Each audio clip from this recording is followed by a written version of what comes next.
ಶ್ರೀಮಾತ್ರೇ ನಮಃ. ಶ್ರೀ ಗುರುಭ್ಯೋ ನಮಃ. ರಾಮಾಯಣ ಅಯೋಧ್ಯಕಾಂಡ. ಕಳೆದ ಒಂದು ಸಂಚಿಕೆಯಲ್ಲಿ ಮಕ್ಕಳನ್ನು ಸರ್ವಕಾಲ ಸರ್ವಾವಸ್ಥೆಯಲ್ಲೂ ರಕ್ಷಿಸುವಂತಹ ಕೌಸಲ್ಯ ಮಾತೆ ಹೇಳಿರುವಂತಹ ಶ್ಲೋಕವನ್ನು ಪ್ರತಿಯೊಬ್ಬ ತಾಯಂದರು ಓದ್ಕೋಬೇಕು ಅಂತ ಮದುವೆ ಮಾಡೋ ಹತ್ರ ನಾನು ಕಥೆಯನ್ನು ಮುಗಿಸಿದ್ದೆ. ನಂತರ ಕೌಸಲ್ಯಾದೇವಿಯ ತಾಯಿಯಾಗಿರುವಂಥ ಕೌಸಲ್ಯಾದೇವಿಯ ಆಶೀರ್ವಾದವನ್ನು ತೆಗೆದುಕೊಂಡು ರಾಮ ಸೀತಮ್ಮನ ಹತ್ರ ಬರ್ತಾರಂತೆ. ತನ್ನ ತಾಯಿ ಹತ್ರ ಎಷ್ಟೋ ಗಾಂಭೀರ್ಯವಾಗಿರುವಂಥವಾಗಿದ್ರಂತೆ. ಸೀತಮ್ಮನ ಹತ್ರ ಬರ್ತದಂಗೆ ರಾಮನ ಮುಖ ವಿವರಣವಾಗಿ ಹೋಗಿದೆಯಂತೆ. ಸೀತಮ್ಮ ರಾಮನಿಗೆ ಎದುರು ಬಂದು, ಯಾವಾಗಲೂ ಕಾಂತಿಯಿಂದ ಹೊಳಿತಾ ಇರುವಂಥ ನಿಮ್ಮ ಮುಖದಲ್ಲಿ ಏನೋ ಕಪ್ಪದಾಗಿರುವಂಥ ಕಾಂತಿಯಿಂದ ಕೂಡಿದೆ, ಏನೋ ತಪ್ಪು ಮಾಡಿರೋ ಥರ ನಿಮ್ಮ ಕಣ್ರೆಪ್ಪೆಗಳು ಕೆಳಗೆ ಬಗ್ಗಿದೆ, 100 ಅಂಚು ಇರುವಂತಹ ಬಿಳಿದಾಗಿರುವಂಥ ಛತ್ರಿಯನ್ನು ನಿಮಗೆ ಹಿಡಿಬೇಕಲ್ವಾ, ನಿಮಗೆ ಎದುರುಗೆ ಭದ್ರಗಜ ನಡಿಬೇಕಲ್ಲ, ನಿಮ್ಮ ಹಿಂದೆ ಚತುರಂಗ ಬಲಗಳು ನಡ್ಕೊಂಡು ಬರಬೇಕಲ್ಲ, ಇವೆಲ್ಲ ಯಾಕೆ ನಡೀತಾ ಇಲ್ಲ ಅಂತ ಸೀತಮ್ಮ ರಾಮನನ್ನು ಕೇಳ್ತಾರಂತೆ. ಸೀತಮ್ಮನು ಗೊತ್ತಿತ್ತು ಏನು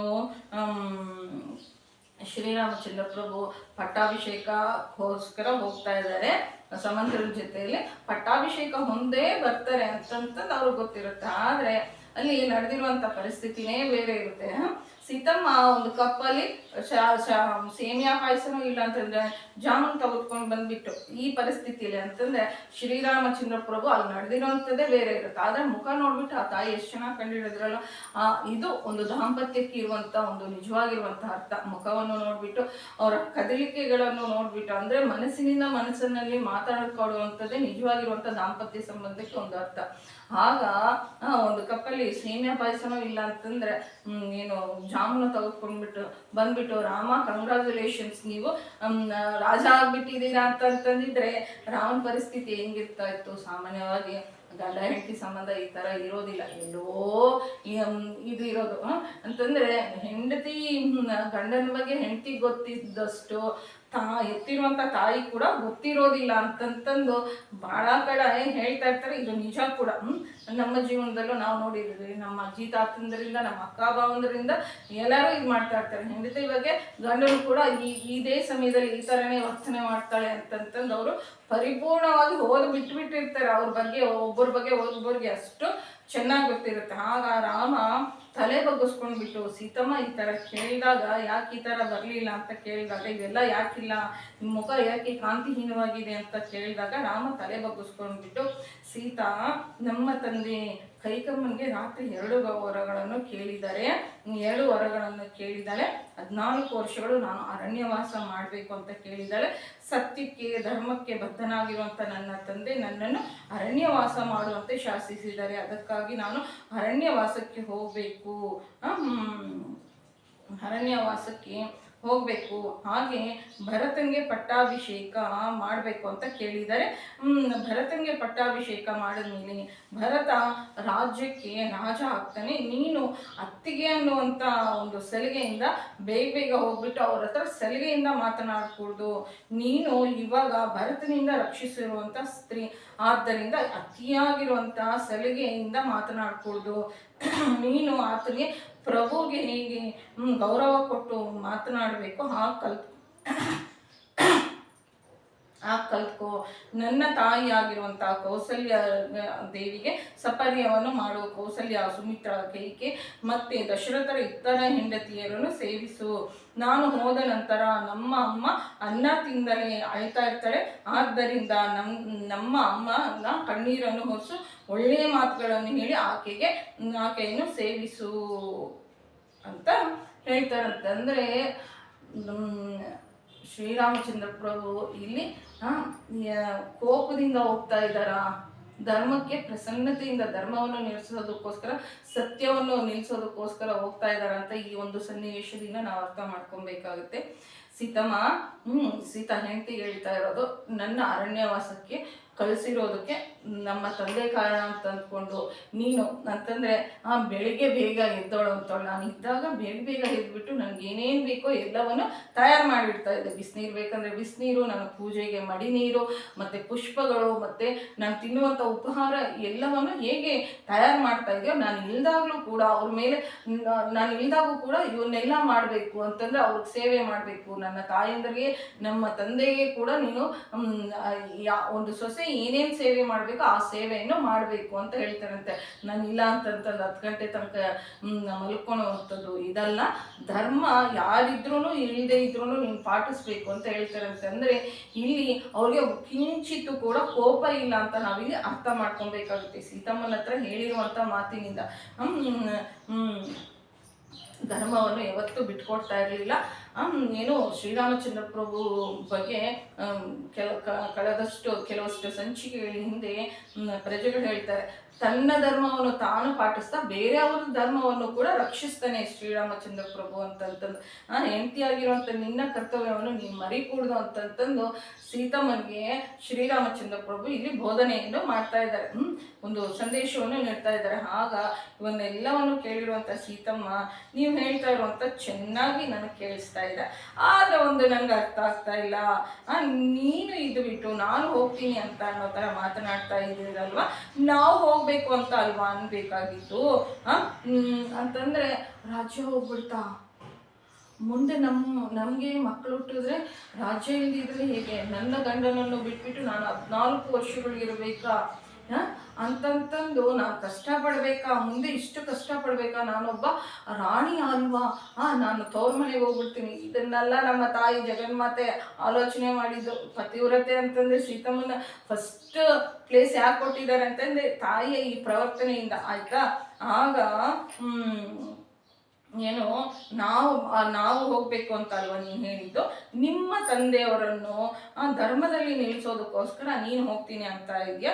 ನನಗೂ ಕೂಡ ಒಂದು ಧರ್ಮ ಗೊತ್ತು, ಹೇಳ್ತೀನಿ ಕೇಳ್ರಿ. ಒಂದೇ ಮನೆಯಲ್ಲಿ ತಾಯಿ ತಂದೆ ಮಕ್ಕಳು ಸೊಸೆಯಂದರು ಏನು ಅಳಿಯಂದರು ಎಲ್ಲರೂ ಇರ್ತಾರೆ. ಮನೆ ಯಜಮಾನ ತಗೊಂಡು ಬಂದಿರುವಂತಹ ಭೋಗವನ್ನು ಅಂತಂದ್ರೆ ಧನವನ್ನು ಎಲ್ಲರೂ ಹಂಚ್ಕೊಳ್ತಾರೆ. ಆದರೆ ಆ ಗಂಡನೊಂದಿಗೆ ದುಃಖ ಸುಖ ಆಗಲಿ ಕಷ್ಟ ಆಗಲಿ ಹಂಚ್ಕೊಳ್ಳೋದಕ್ಕೆ ಎಲ್ಲ ಕಾಲದಲ್ಲೂ ಗಂಡನಿಗಿಂತ ಬೇರೆ ಆಗಿ ನೋಡದೇ ಇರುವಂಥ ಸ್ಥಿತಿಯಲ್ಲಿ ಇರುವಂಥವಳು ಒಬ್ಬ ಹೆಂಡತಿ ಒಬ್ಬಳೇ. ಅದಕ್ಕಾಗಿ ನಾನು ಕೂಡ ನಿಮ್ಮೊಂದಿಗೆ ಅರಣ್ಯಕ್ಕೆ ಬರ್ತೀನಿ ಅಂತ ಅಂತಾರಂತೆ. ತಂದೆ ಆಗಲಿ ತಾಯಿ ಆಗಲಿ ಅಣ್ಣ ತಮ್ಮಂದರಾಗಲಿ ಅಕ್ಕ ತಂಗಿಯರಾಗಲಿ ಹೊಟ್ಟೆಲಿ ಹುಟ್ಟಿರುವಂಥ ಮಕ್ಕಳಾಗಲಿ ರಾಜ್ಯ ಆಗಲಿ ಸಂಪತ್ತಾಗಲಿ ಇವ್ಯಾವ ಸ್ತ್ರೀಗೆ ಗತಿಯಲ್ಲ. ಸುಖವಾದರೂ ಕಷ್ಟವಾದರೂ ಸ್ತ್ರೀ ಹೊಂದಬೇಕಾಗಿರುವಂಥ ಗಮ್ಯಸ್ಥಾನ ಗಂಡನೇ. ನಿನ್ನೊಂದಿಗೆ ಬಂದ ನಂತರ ಅಲ್ಲಿ ಹಂಸಗಳೊಂದಿಗೆ ಕೂಡಿರುವಂಥ ಪಕ್ಷಿಗಳು ಸ್ನಾನ ಮಾಡ್ಕೊತ ಆಡ್ಕೊತ ಸರೋವರದಲ್ಲಿ ಸ್ನಾನ ಮಾಡ್ತಾ ನಿನ್ನೊಂದಿಗೆ ಕ್ರೀಡಿಸೋದ್ರಲ್ಲಿ ಇಷ್ಟ ಹೊಂದುತ್ತೀನಿ. ನೀನು ನಡೀತಾ ಇರ್ತೀಯ, ನಿನ್ನೊಂದಿಗೆ ನಡೀತಾ ನಿನ್ನ ಪಕ್ಕದಲ್ಲಿ ಕುತ್ಕೊಂಡಾಗ ಹೊಂದಿರುವಂಥ ಸುಖದ ಮುಂದೆ 3 ಲೋಕವನ್ನು ತಂದಿಟ್ರು ನನ್ನ ದಾರಿ ಹೇಳಿದ್ರು ನಿನ್ನ ಪಕ್ಕ ಇಲ್ಲದೆ ಇದ್ದಾಗ ಅದು ಸುಖ ಅಲ್ಲ. ಅದಕ್ಕಾಗಿ ನಾನು ನಿಮ್ಮೊಂದಿಗೆ ಬರ್ತೀನಿ ಅಂತ ಸೀತಮ್ಮ ಅಂತಾರಂತೆಂದು.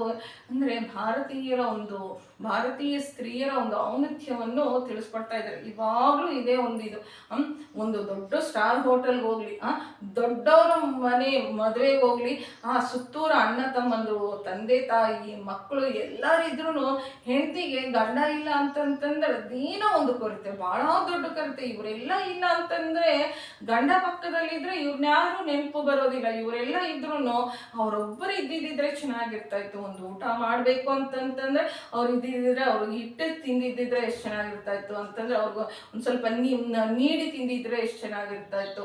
ಒಂದು ಸಿನಿಮಾಗೆ ಹೋಗಿರ್ತಾರೆ, ಒಂದು ಸೀರೆ ಉಟ್ಕೊಂಡಿರ್ತಾರೆ, ಅವ್ರು ನೋಡಿ ಕಣ್ಣಿನಲ್ಲೇ ಮೆಚ್ಚುಗೆ ವ್ಯಕ್ತಪಡಿಸಿದ್ರೆ ಎಷ್ಟು ಚೆನ್ನಾಗಿರ್ತಾ ಇತ್ತು ಅಂತಂದ್ರೆ ಯಾವುದೇ ಒಂದು ಸುಖ ಆಗಲಿ ದುಃಖ ಆಗಲಿ, ದುಃಖ ಹೋದ್ರೆ ಹೋಗ್ಲಿ, ದುಃಖದಲ್ಲಂತೂ ಹಂಚ್ಕೊಬೇಕಾಗಿರುವಂತಂದ್ರೆ ಗಂಡನೇ. ಆದರೆ ಸುಖದಲ್ಲಾದ್ರೂ ಎಂತಹ ಸುಖ ಬಂದ್ರು ಈ ಸುಖದಲ್ಲಿ ನನ್ನ ಹೆಂಡತಿ ನನ್ನ ಜೊತೆ ಇಲ್ಲ ಅಂತ ಗಂಡ ಅಂದ್ಕೊಳ್ತಾನೆ. ನಿಜವಾಗಿ ಪ್ರೀತಿಸುವಂತ ಹೆಂಡತಿ ಅವ್ರು ಇಲ್ವಲ್ಲಪ್ಪ ಇವೆಲ್ಲ ಯಾಕೆ ಅಂತ ಒಂದು ತೀರ್ಥಯಾತ್ರೆಗೆ ಹೋಗಿರ್ತಾರೆ, ದೇವ್ರ ದರ್ಶನ ಮಾಡ್ಕೊತಾ ಇರ್ತಾರೆ. ಅಲ್ಲಿ ಅವ್ರು ಬಂದಿದ್ದಿದ್ರೆ ಎಷ್ಟು ಚೆನ್ನಾಗಿರ್ತಾ ಇತ್ತು, ಅವರು ಆಶೀರ್ವಾದ ತಗೊಂಡಿದ್ದಿದ್ರೆ ಎಷ್ಟು ಚೆನ್ನಾಗಿರ್ತಾ ಇತ್ತು, ನನ್ನ ಗಂಡ ಬಂದಿದ್ದಿದ್ರೆ ಎಷ್ಟು ಚೆನ್ನಾಗಿರ್ತಾ ಇತ್ತು.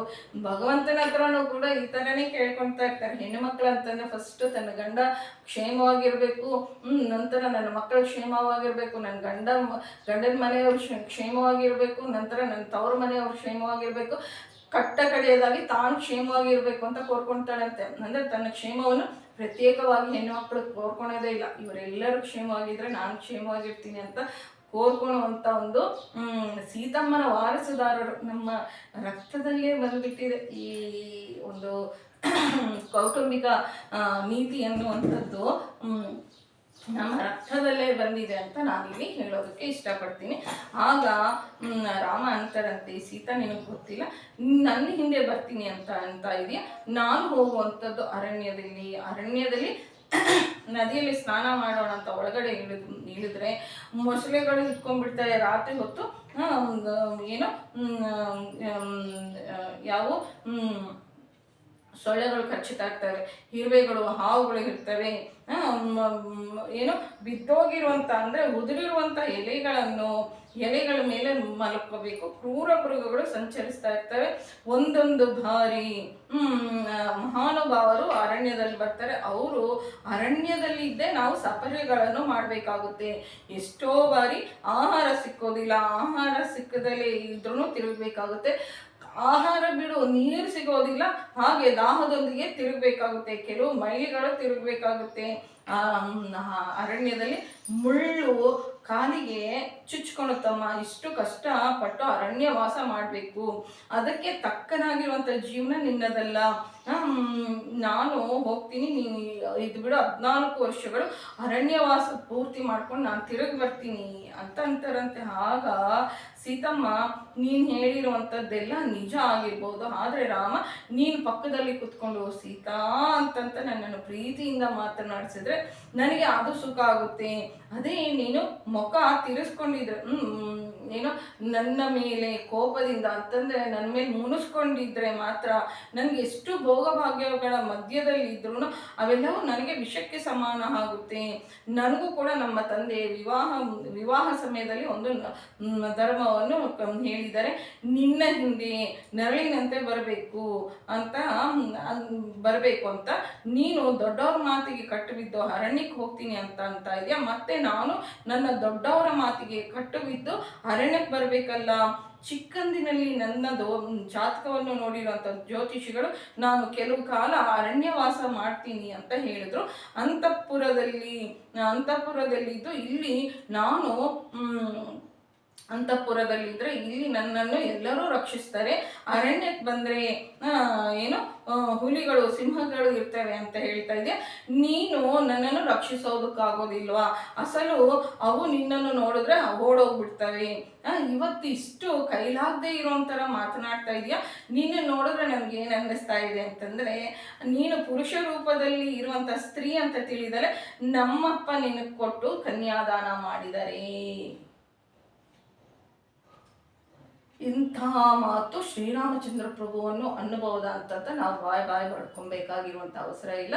ಇದು ಗಂಡನ ಮೇಲೆ ಪ್ರೀತಿಯಿಂದ, ಗಂಡ ಹೆಂಡತಿ ಅಂತಂದರೆ ಪರಿಮಿತಿ ಇಲ್ಲದೆ ಇರುವಂಥ ಒಂದು ಸಂಬಂಧ. ಯಾವುದಕ್ಕಾದ್ರೂ ಒಂದು ಬೌಂಡ್ರಿ ಇರುತ್ತೆ. ಆದರೆ ಗಂಡ ಹೆಂಡತಿ ಸಂಬಂಧಕ್ಕೆ ಪ್ರೀತಿಯಲ್ಲಾಗಲಿ ಕೋಪದಲ್ಲಾಗಲಿ ಅವರು ಒಂದು ಅಂದ್ಕೊಳ್ತಾರೆ, ಒಂದು ಇದು ಮಾಡ್ಕೊಳ್ತಾರೆ. ಮಧ್ಯದಲ್ಲಿ ಗಂಡ ಹೆಂಡತಿ ಮಧ್ಯದಲ್ಲಿ ಮಾತಾಡುವಂಥ ಅಧಿಕಾರ ಯಾವ ಗಂಡ ಹೆಂಡತಿ ವಿಷಯದಲ್ಲೂ ಇಲ್ಲ, ಸೀತಾರಾಮರ ವಿಷಯದಲ್ಲೂ ನಮ್ಗೆ ಅಧಿಕಾರ ಇಲ್ಲ ಅಂತ ಹೇಳ್ತಾ ಇದ್ದೀನಿ. ಶ್ರೀರಾಮಚಂದ್ರ ಪ್ರಭುಗೆ ಇಲ್ಲದೆ ಇರುವಂಥ ಏನು ಒಂದು ಅಭ್ಯಂತರ ನಾವು ಯಾಕೆ ವ್ಯಕ್ತಪಡಿಸ್ಬೇಕು, ನಾವು ಯಾಕೆ ತೀರ್ಪನ್ನು ನೀಡಬೇಕು ಅಂತ ಹಿರಿಯರು ಹೇಳ್ತಾ ಇರ್ತಾರೆ. ಇದರಲ್ಲಿ ತಪ್ಪಿಲ್ಲ.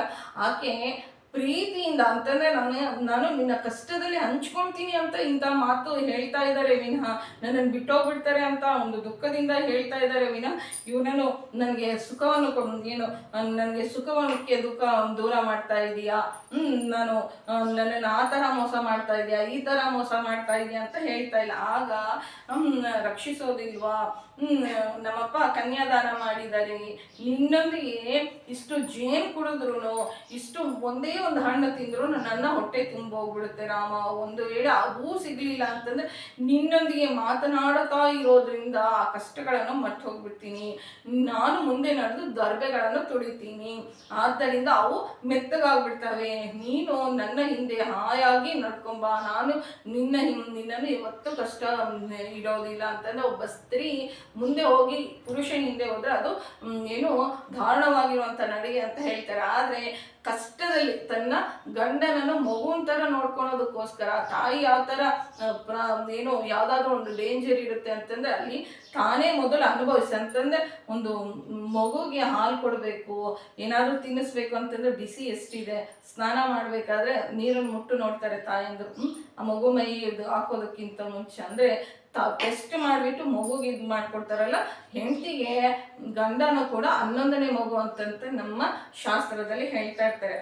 ಆಗ ಮೆತ್ತಗಾಗುತ್ತೆ, ನಿನ್ನ ಹಿಂದೆ ನಾನು ಹಾಯಾಗಿರ್ತೀನಿ, ನಿನ್ನನ್ನು ಯಾವತ್ತೂ ಕಷ್ಟ ಇರೋದಿಲ್ಲ, ನನ್ನನ್ನು ನಂಬು, ನನ್ನೊಂದಿಗೆ ನಿನ್ನನ್ನು ತೆಗೆದುಕೊಂಡು ನಿನ್ನೊಂದಿಗೆ ಕರ್ಕೊಂಡು ಹೋಗು, ಇಲ್ಲ ಅಂತಂದರೆ ಪ್ರಾಣಗಳನ್ನು ಬಿಡೋದಕ್ಕೆ ಅನುಮತಿಯನ್ನು ಕೊಡುವಂಥ ಗಟ್ಟಿಯಾಗಿ ತಪ್ಪಿಕೊಂಡು ಶ್ರೀರಾಮಚಂದ್ರ ಪ್ರಭುವಿನ ಎದೆ ಮೇಲೆ ಬಿದ್ದು ಬಿಕ್ಕಿ ಆಳ್ತಾ ಇರ್ತಾರಂತೆ. ಆಗ ರಾಮ ಅಂತಾರಂತೆ, ಸೀತಾ ನಿನ್ನನ್ನು ಬಿಟ್ಟು ನಾನು ಮಾತ್ರ ಇರೋದಕ್ಕಾಗುತ್ತಾ? 14 ವರ್ಷಗಳು ನಿನಗೆ ದೂರವಾಗಿ ನಾನು ಇರೋದಕ್ಕಾಗೋದಿಲ್ಲ. ಗಂಡ ಯಾವತ್ತು ಇದು ಕಷ್ಟ ಅಂತ ತಿಳಿದು ಹೆಂಡತಿಯನ್ನು ನನ್ನೊಂದಿಗೆ ಬಾ ಅಂತ ಶಾಸಿಸ್ಕೊಡ್ದು, ಇಷ್ಟು ಕಷ್ಟಕ್ಕೆ ಹೋಗ್ತಾ ಇದ್ದೀನಿ ಅಂತ ನಾನು ಅನ್ಕೂಡ್ದು, ಪ್ರಯತ್ನಪೂರ್ವಕವಾಗಿ ಗಂಡ ಹೆಂಡತಿಯನ್ನು ಕಷ್ಟ ಇಟ್ಕೂಡ್ದು, ಹೆಂಡತಿ ಇಲ್ದಲೇ ಹೆಂಡತಿ ಆತನನ್ನು ಬಿಟ್ಟಿರ್ಲಾರ್ದಲೇ ತನ್ನನ್ನು ಅನುವರ್ತಿಸಿ ಬರ್ತೀನಿ ಅಂತಂದರೆ ಕರ್ಕೊಂಡು ಹೋಗ್ಬೇಕು. ಆ ಅಭಿಪ್ರಾಯ ನಿನ್ನ ಬಾಯಿಂದ ಬಂದರೆ ನಾನು ಕರ್ಕೊಂಡು ಹೋಗುವಂಥದ್ದು ನನ್ನ ಧರ್ಮ, ಅದಕ್ಕಾಗಿ ಬೇಡ ಅಂತಂದರೆ ನಿನ್ನಂತಹ ಹೆಂಡತಿ ಸಿಕ್ಕಿರೋ ಅಂಥವನು ನಾನೇ ಅದೃಷ್ಟವಂತ ಅಂತಂತಂದು ಇಲ್ಲಿರುವಂಥ ವಸ್ತುಗಳನ್ನೆಲ್ಲ ದಾನ ಮಾಡಿಬಿಡು ಅಂತ ಹೇಳ್ತಾರಂತೆ. ಅಂತಂದರೆ ಒಬ್ಬರು ಏನೋ ಒಂದು ರಿಮೋಟ್ ಏರಿಯಾದಲ್ಲಿ ಯಾರೋ ಒಂದು ಟ್ರಾನ್ಸ್ಫರ್ ಆಗಿರುತ್ತೆ, ಮಕ್ಕಳಿಗೋಸ್ಕರ ಏನೋ ಒಂದು ಹೆಂಡತಿ ಒಂದು ತಾಲೂಕಲ್ಲೋ ಜಿಲ್ಲೆಯಲ್ಲೋ ಇರ್ತಾಳೆ. ರೀ ನಾನು ಬರ್ತೀನಿ ರೀ ಅಂತಂತಂದರೆ, ಬೇಡ ಕಣೆ, ಯಾಕೆ ಬರ್ತೀಯಾ, ನಾನೇ ಬರ್ತೀನಿ ಒಂದು 10 ದಿನ ಬಿಟ್ಬಿಟ್ಟು ಅಂತಂದರೆ, ಅಂದರೆ ನಾನೇ ನಿಮ್ಮನ್ನ ಬಿಟ್ಟಿರ್ಲಾರ್ದಲ್ಲಿ ಇದು ಮಾಡ್ತಾ ಇದ್ದೀನಿ, ಇವಾಗ ಅರ್ಥ ಆಯ್ತು ಬಿಟ್ರಿ ನನ್ನ ಮೇಲೆ ನಿಮ್ಗೆ ಎಷ್ಟು ಪ್ರೀತಿ ಇದೆ ಅಂತಂತ ನನಗೆ ಇವಾಗ ಅರ್ಥ ಆಗ್ತಾ ಇದೆ ಅಂತಂದ್ರೆ, ಅಯ್ಯೋ ನಿನ್ನ ಹಂಗಲ್ಲ ಕಣೆ ಹೇಳಿದ್ದು, ನಾನು ನಿನ್ನನ್ನು ಬಿಟ್ಟಿರೋದಕ್ಕೆ ಆಗ್ತಾ ಇರಲಿಲ್ಲ, ಆದರೆ ಇಲ್ಲಿ ಬಂದರೆ ನೀನು ಕಷ್ಟಪಡ್ತೀಯ ಅಂತಂತಂದು ನೀನು ನನ್ನ ಮೇಲೆ ಇಷ್ಟು ಪ್ರೀತಿ ಇದೆ ಅಂತ ನನಗೆ ಗೊತ್ತು, ಹೋದ್ರೆ ಹೋಗ್ಲಿ ಬಾರಮ್ಮ ನಿನ್ನ ಹತ್ರ ನಾನು ಎಲ್ಲೂ ವಾದಿಸ್ಲಿ ಅಂತಂತಂದು ಹೇಳ್ತಾರಲ್ಲೋ ಗಂಡು ಮಕ್ಕಳು.